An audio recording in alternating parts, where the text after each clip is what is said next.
My name's Easton Dunne and I'm an artist, arts worker and arts educator who lives on Darringal Country in central Queensland. This is my solo exhibition called Main Drag on display at First Draft Gallery on Gadigal Land in Sydney. The show was also displayed in Meanjin, Brisbane earlier this year as well at Metro Arts in West End. And I really appreciate that support of First Draft and Metro Arts through their program to invite a regional artist to apply for an opportunity to exhibit in both spaces. So thank you for that support. Main Drag takes as its starting point the idea that driving was really central to me and my experiences as a young person growing up in central Queensland, because I lived on my parents' cattle property on Wodja Country, which was 2 hours away from Rockhampton. That's the nearest city from us where we got groceries and things like that. And it feels like so much of my childhood was spent in the car driving to and from places. There was a lot of opportunity to be looking out the window on those really long car trips, and one of the things that I would notice often is billboards and road signs. And this show, Main Drag, consists of structures that look like billboards and road signs, and the shapes and symbols that I've included on all of those road signs speak to some of the main narratives that I perceive that Rockhampton uses as a kind of shorthand to communicate its own identity, or its own sense of what its identity is, to locals and to tourists and travellers as well. And so I've taken signs and symbols from actual road signs that I've seen, and I've also taken some symbols and included those as well to tell stories about Rockhampton being the beef capital, which it identifies as being the beef capital of Australia, to talk about its proximity to mining. West of Rockhampton there is a lot of coal mining happening, to talk about Rocky's own sense of itself as a kind of subtropical paradise, which you see really frequently in a lot of the signs and marketing used for particularly hotels and motels and those other kind of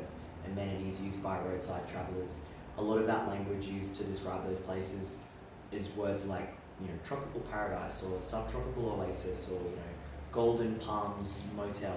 and things like that. And it's you can see beside me here the sign that says welcome to paradise. It's sort of combining that notion of Rocky considering itself to be some kind of paradise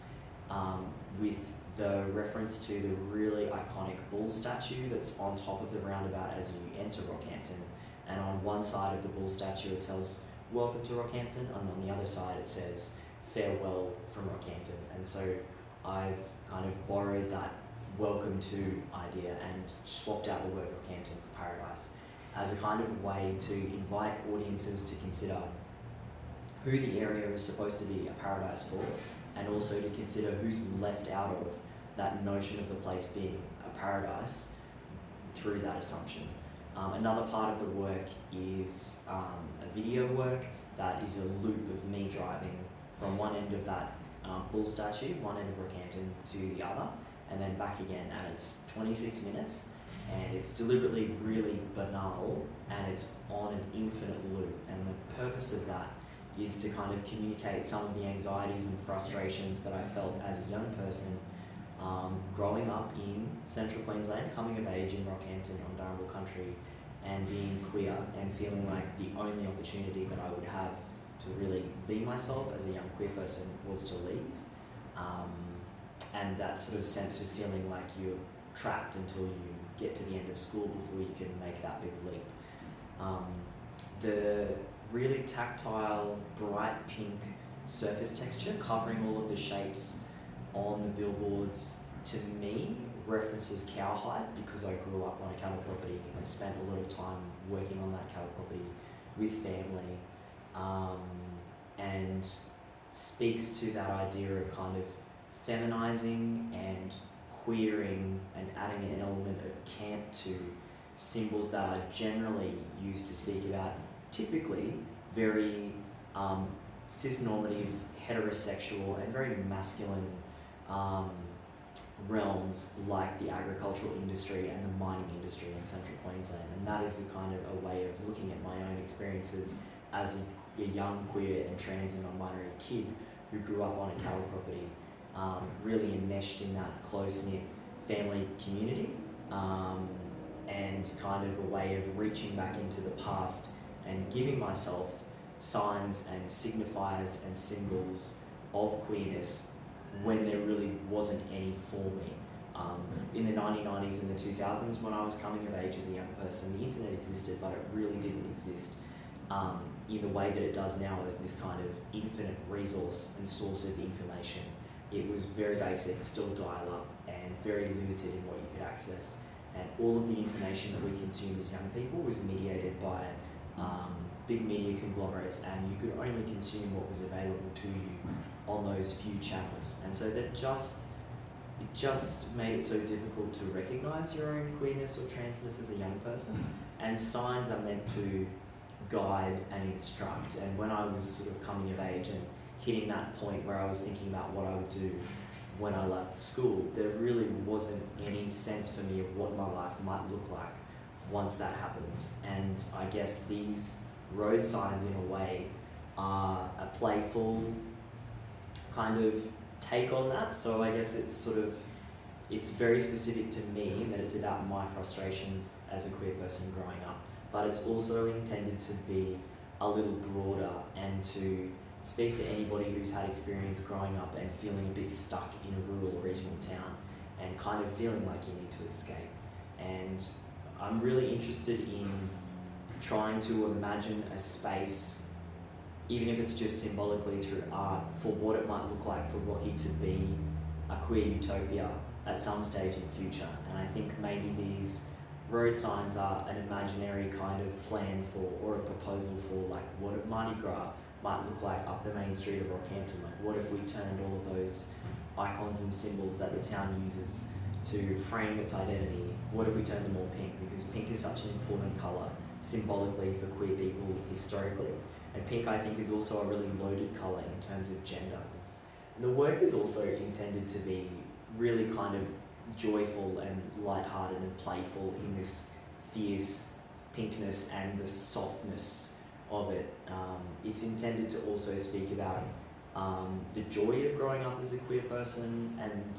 living there in Rocky as a queer adult as well. I think queer joy and queer frustration live really close together, and I wanted to kind of reflect on what that coming of age was like at that really particular time, and to take some of those signs and symbols. For example, I'm thinking of the fast food billboard with various types of fast food on it. All of those things are really important and nostalgic to me, because when we were coming to and from boarding school with family, we would always stop and get fast food together. And it's again that thing of roadside travel and how much of our lives growing up as kids was about driving on roads. So I guess the title as well, Main Drag, that's a play on words between, you know, camp aesthetics and the fluffiness of this pink faux fur covering all of these sculptures, easily something that you would find in, you know, a drag queen's outfit or a drag queen's costume. And also thinking about, you know, the main drag, the main street of Rocky that's lined with palm trees, that's lined with bulls, that's lined with these road signs that use these signs and symbols, and thinking about that kind of really nostalgic Thursday night, late night, you know, teen tradition in Rockhampton of doing laps in your car up and down the main street, which I was never allowed to do because I was, you know, in boarding school and I didn't have a car. But knowing that that was a really important rite of passage for young people up and down the main street. So I guess the work is, in a way, it's a time capsule, and it's sort of a reflection on that moment in time, really specifically just before the internet kind of blossomed into a resource with abundant information on gender and sexuality. And it is also supposed to be really clearly located in Rockhampton and on Durham country. And my hope is that anybody who visits the show will see immediately that balance between, you know, joy and playfulness, and also that search for self and search for understanding identity.